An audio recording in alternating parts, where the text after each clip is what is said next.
Nagorno काराबख conflict जो कि एक बहुत बड़ा कॉन्फ्लिक्ट है साउथ कोकासस रीजन का।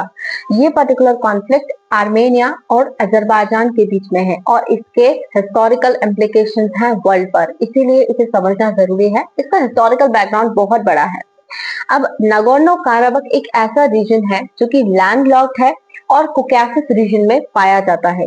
कोकासस रीजन का मतलब है एक ट्रांस कॉन्टिनेंटल रीजन जो कि ब्लैक सी और कैस्पियन सी के बीच में लोकेटेड है। अब इस पर्टिकुलर कॉन्फ्लिक्ट में मेन है आर्मेनिया और अजरबैजान। वैसे तो हिस्टोरिकली नगोर्नो काराबख को इंटरनेशनली अजरबैजान का हिस्सा माना जाता है, बट आर्मेनिया भी और जो नगोर्नो काराबख की पॉपुलेशन है वो भी इसे आर्मेनिया का हिस्सा मानती है और आर्मेनिया को ही ज्वाइन करना चाहती है। अब इस पूरी कॉन्फ्लिक्ट की शुरुआत होती है 1920 से, जिस टाइम पर आर्मेनिया और अजरबैजान ने ज्वाइन किया था सोवियत यूनियन को, और सोवियत यूनियन ने नगोर्नो काराबख को as a autonomous region declare कर दिया था अजरबैजान के भीतर।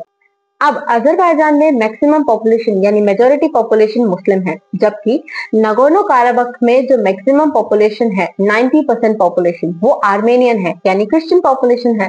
और वो ये चाहते थे और चाहते हैं कि वो आर्मेनिया को ज्वाइन करे, ना कि अजरबैजान को। अब इसके बाद में जब सोवियत यूनियन थोड़ा वीक पड़ने लगा, तब 1988 में जो नगोर्नो काराबख है उसके लेजिस्लेचर ने ये डिक्लेयर किया कि वो आर्मेनिया को ज्वाइन करेंगे और अजरबैजान को छोड़ेंगे। अब इसके बाद में अजरबैजान क्यों ये चाहेगा कि नगोर्नो काराबख रीजन उसके हाथों से जाए, तो उसने एक रेफरेंडम पास किया और वहां पर उसने रेफरेंडम पास किया और वहीं पर 1991 में सोवियत यूनियन डिसइंटीग्रेट हो गया। अब रेफरेंडम के बाद और सोवियत यूनियन के डिसइंटीग्रेट होने के बाद में जो नगोर्नो काराबख लेजिस्लेचर है उसने ये कहा कि हम ना तो आर्मेनिया ज्वाइन करेंगे और ना हम अजरबैजान को ज्वाइन करेंगे, हम अपना इंडिपेंडेंट स्टेटस मेंटेन करेंगे, अपनी इंडिपेंडेंट गवर्नमेंट चलाएंगे। अब इस पर्टिकुलर डिसीजन को ना तो आर्मेनिया मानता और ना अजरबैजान मानता, और इसलिए इन दोनों के बीच में नगोर्नो काराबख को लेकर लड़ाई शुरू हो गई। मतलब आर्मेनिया और अजरबैजान के बीच में फर्स्ट नगोर्नो काराबख वॉर शुरू हो गया, जिसमें थाउजेंड्स ऑफ कैजुअलिटीज हुई थी। अब रशिया ने यहाँ पर पीस डील ब्रोकर की सो दैट एक सीज फायर हो जाए दोनों ही के बीच में, but continuous cease fire violation तो दोनों के द्वारा होने ही थे और ऐसे ही करते करते कंटिन्यूस सीज फायर वायलेशन होते रहे। दोनों ही ने नगोर्नो काराबख रीजन को जीतने के लिए कई सारी कॉन्फ्लिक्ट की, एक दूसरे के साथ फाइटिंग्स की, एंड देन 2016 में एक वॉर हुआ जो कि 40 डे वॉर कहा जाता है आर्मेनिया और अजरबैजान के बीच में, जिसकी की बहुत सारे कैजुअलिटीज अगेन हुई, थाउजेंड्स ऑफ डेथ हुई। अब इसका कोई एग्जैक्ट डिसीजन तो निकल के नहीं आया, बट देन 2020 में सेकंड काराबख वॉर हुआ। अजरबैजान ने अगेन अटैक लॉन्च किया नगोर्नो काराबख रीजन पर और बहुत सारा एरिया वहां का जीत लिया। अब जो सेकंड वॉर हुआ था नगोर्नो काराबख का 2020 में, इसमें जीत हुई अजरबैजान की, मैक्सिमम एरियाज अजरबैजान ने कवर कर लिया। और देन फिर इसके बाद में रशिया ने फिर पीस डील ब्रोकर की, तो देन एक पीस एग्रीमेंट हो, और इसके लिए एक ग्रुप भी बनाया गया है जिसका नाम है OSCE मिन्स्क ग्रुप। मतलब OSCE का मतलब है organisation for the security and cooperation Minsk group, so that Azerbaijan और आर्मेनिया के बीच में पीस मेंटेन रहे, क्योंकि इसकी वजह से पूरे साउथ कोकासस रीजन को वायलेंस फेस करनी पड़ती है। इस पर्टिकुलर मिन्स्क ग्रुप का हिस्सा यूएस भी है, रशिया भी है और फ्रांस भी है, बट कॉन्फ्लिक्ट स्टिल ऑनगोइंग है अजरबैजान के बीच में और आर्मेनिया के बीच में। अब इसमें इंडिया का स्टैंड क्या है इसे भी समझना बहुत ज्यादा जरूरी है।